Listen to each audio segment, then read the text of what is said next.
السلام علیکم معزز خواتین و حضرات، اس طرح کی پیاری پیاری ویڈیو دیکھنے کے لیے ہمارے چینل کو سبسکرائب کریں اور بیل کے آئیکن کو دبائیں تاکہ آپ کو ہماری ویڈیو سب سے پہلے ملتی رہے۔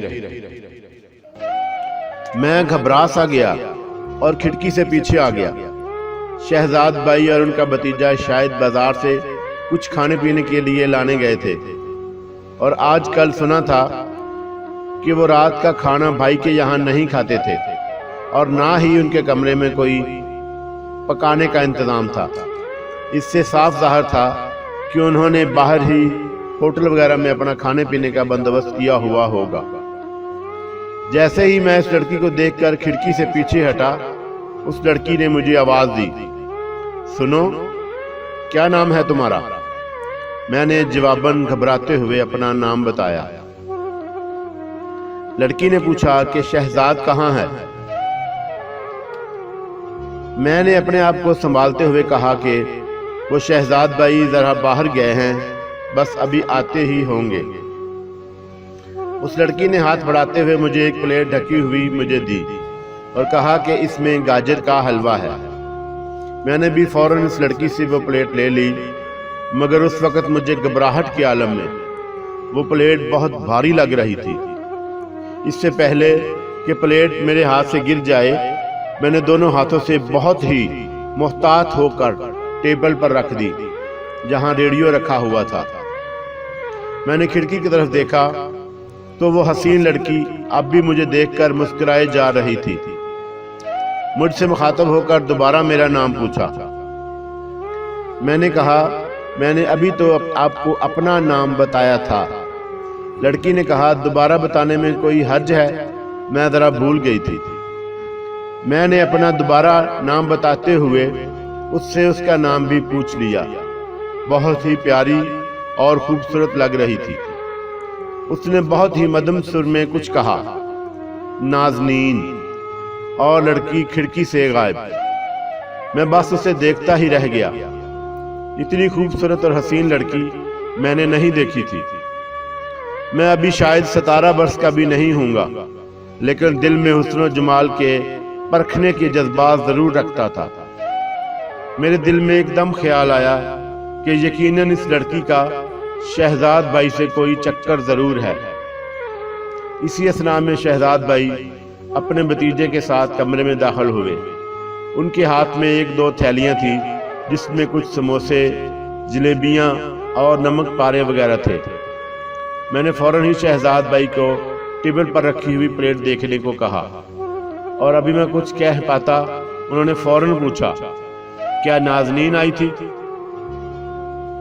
میں نے جواباً اپنی گردن ہلا دی، اور میں نے بھی کچھ ہمت کر کے پوچھ ہی لیا کہ یہ کیا چکر ہے شہزاد بھائی، یہ نازنین کون ہیں؟ وہ پہلے تو خوب مسکرائے اور بہت ہی رازداری لہجے میں کہنے لگے، دیکھو تمہیں قسم ہے ابھی کسی سے بالکل نہیں کہنا، یہ بس جلد کچھ ہی عرصے میں تمہاری بھابھی بننے والی ہیں۔ ہمارے بھتیجے کو تو پہلے سے ہی معلوم ہے۔ میں نے کہا، شہزاد بھائی واقعی آپ بہت ہی خوش قسمت ہیں، جبھی تو آج کل آپ بھی ہر وقت بنے ٹھنے رہتے ہیں۔ مجھے بعد میں شہزاد بھائی نے کہا کہ یہ لڑکی مجھے صبح کالج جاتے ہوئے ہر روز نظر آتی تھی، لیکن میں نے کبھی دھیان نہیں دیا، جبکہ مجھے معلوم تھا کہ یہ مالک مکان کی بیٹی ہے۔ بات کو بڑھاتے ہوئے انہوں نے اپنے دل کا سارا حال کھول دیا۔ 1-2 دفعہ اس لڑکی کے والد سے بھی ان کی ملاقات ہوئی، اور انہیں ایک شریف لڑکا سمجھتے ہوئے انہیں کھڑکی کھولنے کی اجازت بھی دے دی تھی، اور مالک مکان کے گھر میں کوئی اچھی چیز پکتی تھی تو اس کھڑکی کے ذریعے ان تک پہنچ جاتی۔ 1-2 دفعہ شہزاد بھائی بھی ان کے گھر کسی تقریب میں کھانے کی دعوت پر جا چکے تھے۔ آہستہ آہستہ ایک دوسرے کو دیکھتے ہوئے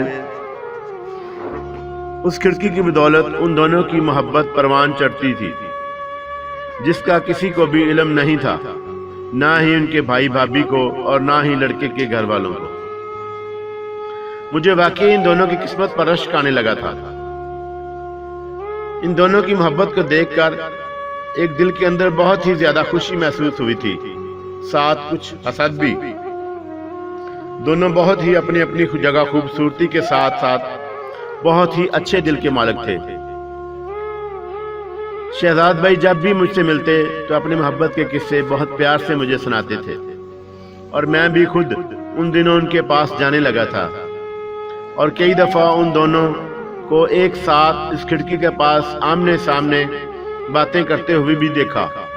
रोज बरोज उन दोनों की मोहब्बत शिद्दत इख्तियार करती चली गई, मगर शहजाद भाई ने कभी उस नाज़नीन से कहीं बाहर मिलने की कोशिश नहीं की और अपने और उसके साथ ताल्लुकात का रिश्ता सिर्फ और सिर्फ उस खिड़की तक ही महदूद रखा। शहजाद का कहना था कि बस कुछ ही दिनों की बात है, मैं अपना एक ज़ाती मकान खरीदने वाला हूँ।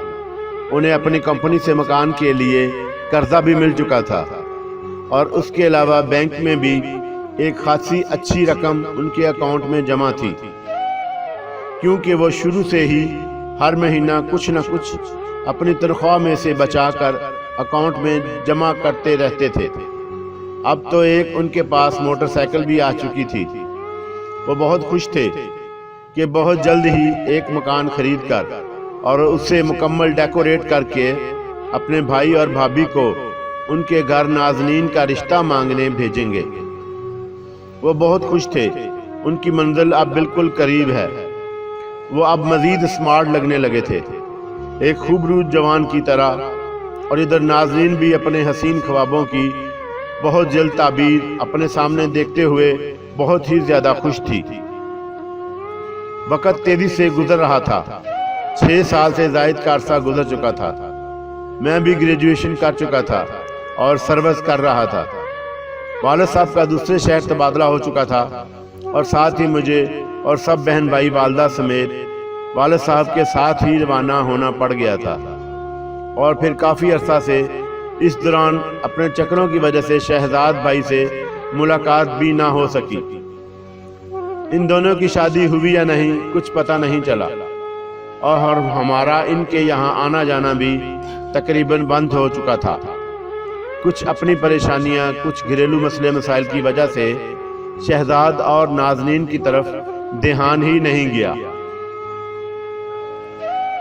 दूसरे अपने ही मुल्क के एक और शहर में हम सब अपना एक नया माहौल का आगाज कर चुके थे।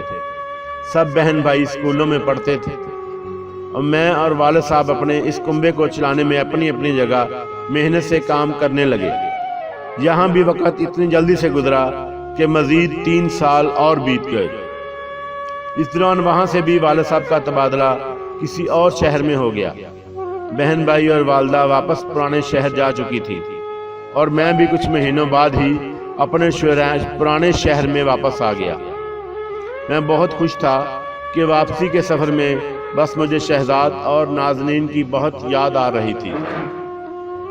अफसोस कि मैंने और ना ही हमारे वालिदैन ने शहजाद और उनके भाई भाभी की कोई खबर ली और ना ही मैं इतने अरसे में शहजाद से कोई राब्ता रखा।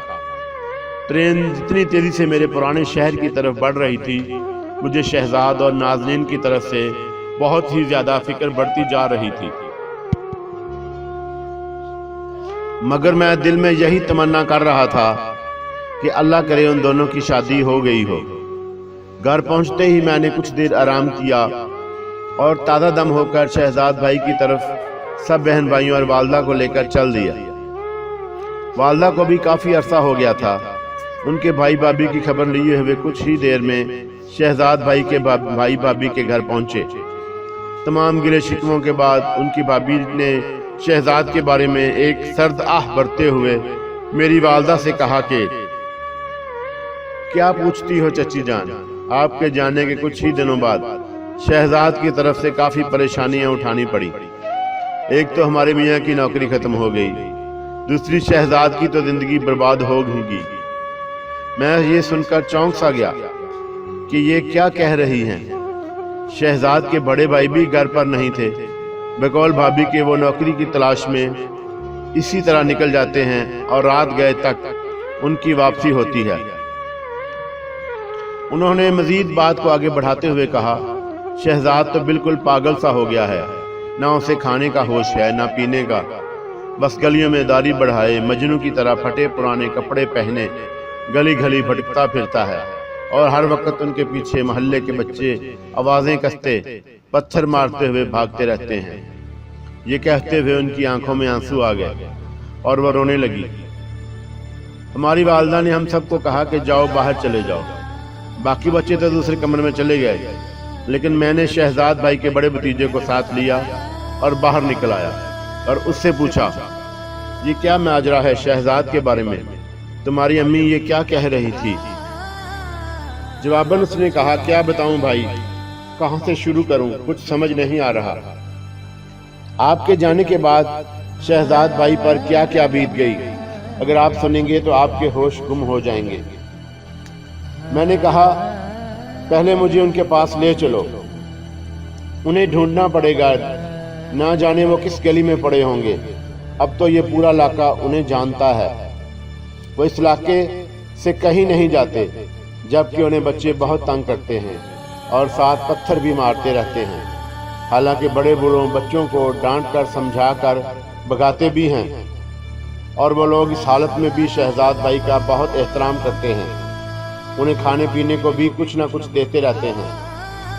अभी हम कुछ ही दूर चले पाए थे कि अचानक बच्चों का एक शोर सुनाई दिया। हम दोनों भागते हुए गए और उन बच्चों को डांट डपट कर और एक तरफ कर दिया।